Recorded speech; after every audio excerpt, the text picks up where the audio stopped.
Hello students, welcome back to Apni Maths class. I am your maths mentor Shilpa. Today we are learn about some new topic which is partial fraction. Further we are move ahead, we can revise some basic. For the partial fraction, the basic thing we want, what do you mean by the rational number? The rational number is in the form of P upon Q. This is the rational number, fine?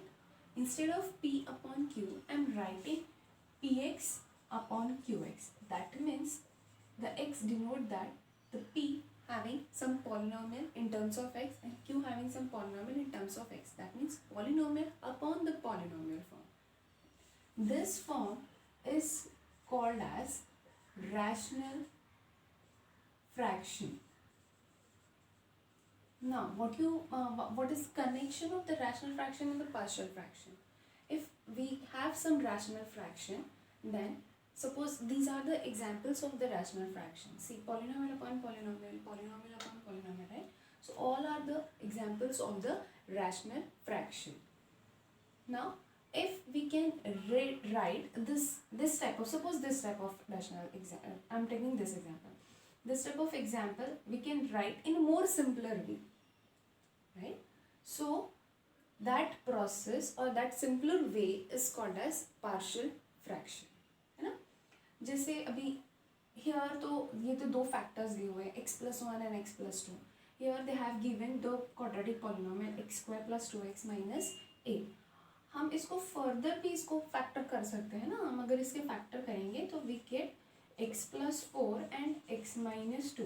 This is the simpler way of this polynomial, only denominator polynomial. But we want the complete polynomial in a simpler way, then that we can write like this type, right? So this rational fraction is converted into the partial fraction. To convert the rational fraction into the partial fraction, there are some certain ways to write that. For that, first of all, we have to calculate the degree of the polynomial. Polynomial की degree क्या होती है ये हमको समझना होगा. जब हम ये डिग्री अच्छे से समझ पाएंगे तब हम इसको किस तरह से लिख सकते हैं, कौन से वेज है, ये हम स्टडी करेंगे. सो यहाँ पे फर्स्ट एग्जाम्पल आप देखिए. यहाँ पे डिग्री क्या है x की, what is the power of x is 1 only, right? So degree of numerator is 1 and what is the degree of denominator. यहाँ पे आपके 2x आए. We want the complete denominator degree. हमको कंप्लीट डिनोमिनेटर की degree चाहिए. So we are considering this 2x. So denominator degree is 2, fine. यहाँ की degree 2 हो जाएगी, fine. Now here what is the degree? It is 1. What is the degree over here? It is 2. Numerator degree is 1. Denominator degree is x² and x. So we are combining this x. तो x cube हो जाएगा ना. अगर मैं multiply करूँगी तो x cube minus x cube minus x² हो जाएगा. दैट मीन्स कंप्लीट डिग्री आपकी 3 आएगी. हायर पावर हम कंसिडर कर रहे हैं. सो this is 3, fine. Here numerator degree is 2. Here denominator degree is again 2 × 1 is 3. Here numerator degree is 2. Denominator degree is also 2. Here numerator degree is 4. Denominator degree is 3. है ना. अब हमको आगे कि पॉलिनोमियल की डिग्री हम किस तरह से फाइंड करते हैं. अब मैंने हर जगह पे पॉलिनोमियल में numerator denominator degree separate find किया. तो ये क्यों किया है? Because when we are writing this into the simpler form, there are basically two ways. One is a proper fraction and another is improper fraction. So ये define कैसे होते हैं कि proper fraction is defined by degree of numerator is strictly less than degree of denominator, then it is called as proper fraction. Other hand, improper fraction is when the degree of numerator is greater than or equal to degree of denominator, fine. So इस तरह से ये proper और improper fraction define होता है. अब यहाँ पे बहुत चांसेस होते हैं कि कंफ्यूजन बच्चे करते हैं, लेस लिखना है कि ग्रेटर लिखना है, भूल जाते हैं, है ना. So what I am suggesting, जब मैं छोटी थी तो मैं क्या करती थी, देखिए अभी degree of numerator is less than denominator. सिर्फ we can consider one example. So this is numerator degree is 1 and denominator degree is 2. Obviously 1 is less than 2, that means this is a proper fraction, ठीक है ना।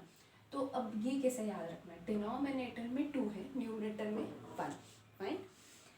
अब एक example आप देख लो, अब बारात देखते होगे शादी की ना, तो वहाँ पे एक चीज़ कॉमन होती है, कोई पर्सन अपने कंधे पे एक बच्चे को लेके डांस करता है ना, तो वो कितनी में ज़्यादा देर डांस करता है, जब अगर वो बच्चा छोटा है, उसका वज़न उसके वज़न से कम है, ऑब्वियसली इंसान बड़ा है तो वो ज़्यादा देर नाचेगा। लेकिन अगर सोचोगे आप कि एक पर्सन ने उसी के वेट का पर्सन अगर कंधे पे रख के डांस कर रहा है तो वो नाच सकेगा नहीं, और अगर उससे ज़्यादा वज़न का हुआ तो वो खड़ा भी नहीं हो पाएगा।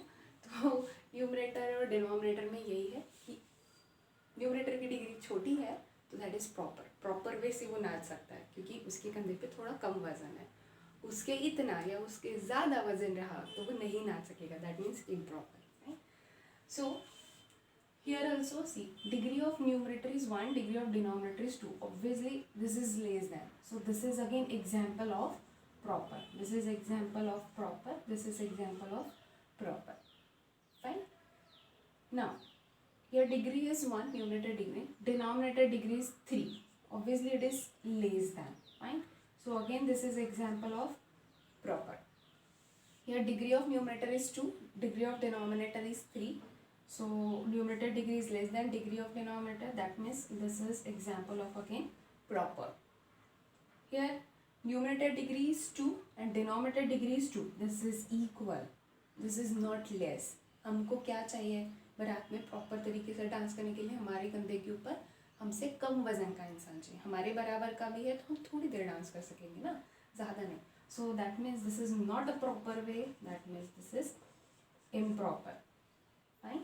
If degree of numerator is strictly greater than degree of denominator, यहाँ पे greater है, that means this is again your improper fraction. So इस तरह से हमको ये distinguish करना होता है कि कौन सा proper है कौन सा improper। Once you distinguish, उसके बाद हम देखते हैं कि ये किस कैटेगरी में फिट होता है और किस तरह से हमको इसको सॉल्व करना है। So there are the 3 cases in the proper fraction and only 1 case in the improper fraction. So first of all आप पहले ये देख लीजिए कि इम्प्रॉपर को कैसे करते हैं, ठीक है ना।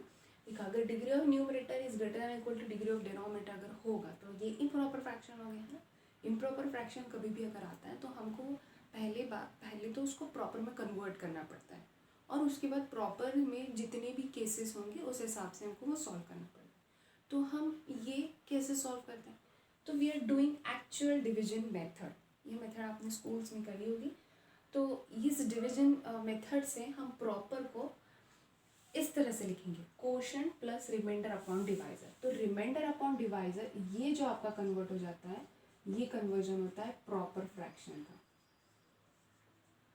तो हम इस प्रॉपर फ्रैक्शन को उठा के फिर हम इसको फर्दर जितने भी केसेस होंगे वो केसेस के हिसाब से हम इसको सॉल्व करते हैं। So now what are the cases in the proper fraction? The very first case is non-repeated linear factor.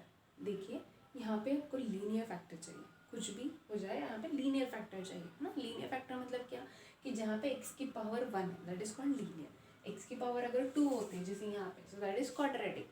तो अगर जैसे इस एग्जाम्पल में ये क्वाड्रेटिक फैक्टर है लेकिन हमको क्या चाहिए, लीनियर चाहिए। तो अगर हम इसको हम फर्दर हम लोग इसके फैक्टर कर सकते हैं कि हाँ we are able to do that. x plus 4 and x minus 4 है ना, तो अब यहाँ पे x की पावर 1 है, अब यहाँ पे x की पावर 1 है ना, right. So the quadratic factor is converted into the linear factor. तो हमको बस यही करना होता है। अगर वो केस 1 का एग्जाम्पल है तो ये लीनियर फैक्टर में हमको सबसे पहले उसको कन्वर्ट करना होता है। अगर वो होता है तो, नहीं होता है तो क्या होगा आगे देखते हैं। तो अगर वंस वो हो गया है ना, अगर वो हो गया और उसमें भी रिपीट नहीं हो रहा है कोई चीज़ रिपीट नहीं हो रहा है, तो in that case we can write a upon x plus a plus b upon x plus B.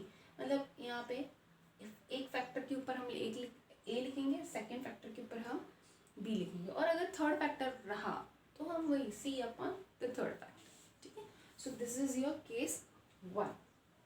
Now when the denominator has repeated linear factor, repeat होना चाहिए। कौन सा फैक्टर, लीनियर ही है, यहाँ पे भी लीनियर फैक्टर ही है, but this says that denominator is repeated.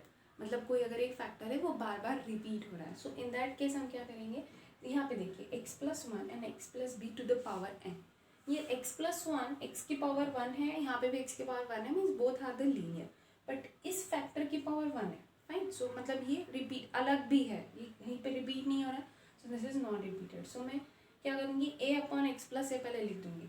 Now this is X plus B to the power N, N कोई भी हो सकता है, 2 3 4 कुछ भी हो सकता है। So in that case B upon x plus B plus C upon x plus B whole square कब तक जा रहा है, तो उसकी पावर इंक्रीज करते जाए।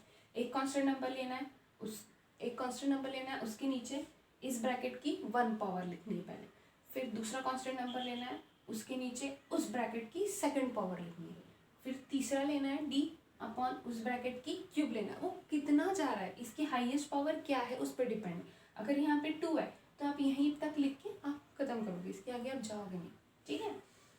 So third case is when denominator has irreducible factor, हाँ इररिड्यूसिबल मतलब क्या होता है कि कोई पॉलिनोमियल दी हुई है और उस पॉलिनोमियल के आगे फैक्टर हो नहीं है, that means this is irreducible polynomial. In that case आपको क्या करना होगा, एक example, general example, suppose 1 upon लिया मैंने x plus d a x square plus B x plus c, so x plus d is your linear, तो मैंने ए के नीचे वो लिख दिया। ये जो है ये अगर मेरा suppose this is my irreducible है ना, तो अगर ये मेरा इररिड्यूसिबल है तो in that case I am writing B x plus C upon A x square plus B x plus C. तो इस तरह से ये 3 केसेस आपके डिवाइड होंगे। उसके बाद मैंने सब केस में एक जनरल एग्जाम्पल लेने के लिए सब जगह पे 1 1 1 लिया है। ये न्यूमरेटर हमेशा 1 ही नहीं होता है, यहाँ पे चेंज होता है, ठीक है। तो अब देखते हैं इसमें से हम कैसे केसेस कर सकते हैं। सबसे फर्स्ट एग्जाम्पल लेके x upon x square plus 1 and x plus 2, ये प्रॉपर का था, तो हम ये 3 केस में देखेंगे कि कौन से केस में ये फिट हो रहा है। Denominator is X plus 1 and x plus 2, obviously दोनों x की पावर 1 है, मीन्स लीनियर तो है ही। रिपीट हो रहा है क्या कोई फैक्टर, नहीं ये रिपीट नहीं हो रहा है। सो हम इसको कैसे लिखेंगे, a upon x plus 1 plus b upon x plus 2, ये हो गया हमारा प्रॉपर फ्रैक्शन।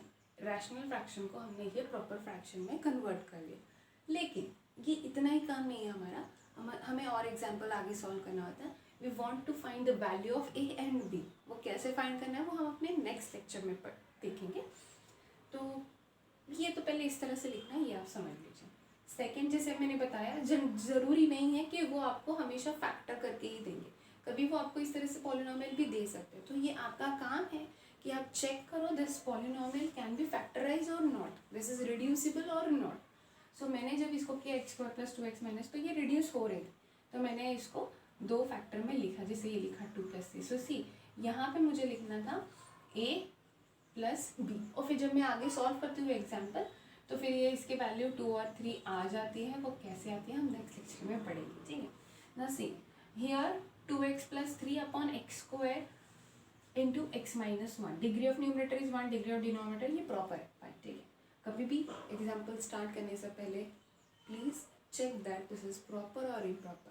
अगर वो इम्प्रॉपर का एग्जाम्पल रहा और अगर आपने प्रॉपर के केस से सॉल्व कर दिया तो वो रॉन्ग हो जाएगा। मे बी 1-2 वैल्यू सेम आ सकती है, कोई एग्जाम्पल्स ऐसे होते हैं जिसमें इम्प्रॉपर के एग्जाम्पल आप प्रॉपर से सॉल्व करने के बाद भी 1 या 2 वैल्यू सेम आती है, बट उसका मतलब ये नहीं होता है कि हमने करेक्ट वे में किया है ना, ठीक है। So this is your proper, एक मिनट मैं यहाँ पे थी, sorry, this is your proper है। तो अब यहाँ पे क्या है, देखिए ये एक्स स्क्वायर है, एक्स की पावर 2 है, means this is not linear. Second factor X plus 1, X की power 1 means this is linear. जो लीनियर है पहले मैं उसको लिख लेती हूँ एक्स माइनस 1, ठीक है, प्लस अब यहाँ पे एक्स स्क्वायर है, मीन्स रिपीट हो रहा है, स्क्वायर है, स्क्वायर कितने बार रिपीट हो रहा है, 2 टाइम। एक्स स्क्वायर मतलब क्या बच्चों, एक्स माइनस 0 होल स्क्वायर ना, दिस इज फैक्टर। एक्स लिखा क्या और एक्स माइनस 0 लिखा क्या, बात तो एक ही हुई। तो एक्स माइनस 0 होल स्क्वायर ये 2 बार रिपीट हो रहा है, तो मैं क्या करूँगी, एक बार लिखूँगी पहले उसको बी के नीचे, फिर कितने, फिर दूसरी बार लिखूँगी सी के नीचे। एक्स की पावर पहले 1 लिखी, फिर एक्स की पावर 2 लिखी। जितनी पावर है वो पावर 1 से स्टार्ट करनी, लोअर नंबर 1 2 3 4 है ना, जितना भी आगे जाएगा तो उसके ऊपर ये ए बी सी डी आप कांस्टेंट नंबर लिखते जाइए और नीचे लिखते जाइए। हायर पावर 2 है तो मैंने बस यहाँ तक के लिखा, ठीक है। Now next, degree of numerator is 2, degree of denominator is 3 in this example. So this is also proper example का केस है ये। अब यहाँ पे आप देखिए क्या है, x की पावर 1 है, means this is your linear.